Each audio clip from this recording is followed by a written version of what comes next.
Travma olmasligi uchun razminka qilish kerak. Razminka bu yugurish emas. Qanday razminka qilishni hozir ko'rsataman. Birinchi, hech qanaqa vessiz, prosta har bitta kistingizni, ayniqsa yelka juda tez travma oladi, o'shaning uchun yelkalarni yaxshilab qizdirib olamiz. Bunaqasiga aylantiramiz kist uchun.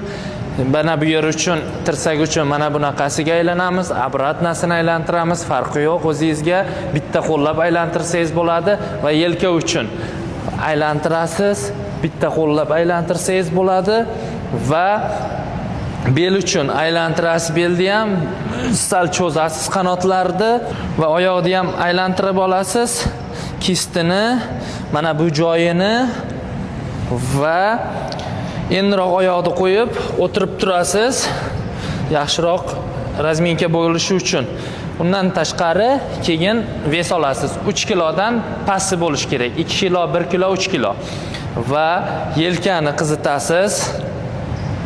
Shu tarzda va qo'lni kistlarini qizdirasiz. Shu tarzda buni aylantirasiz va tepaga ko'tarasiz. Gurutni ko'tarib pastga va tepaga, orqaga, oldinga emas, pastga, tepaga.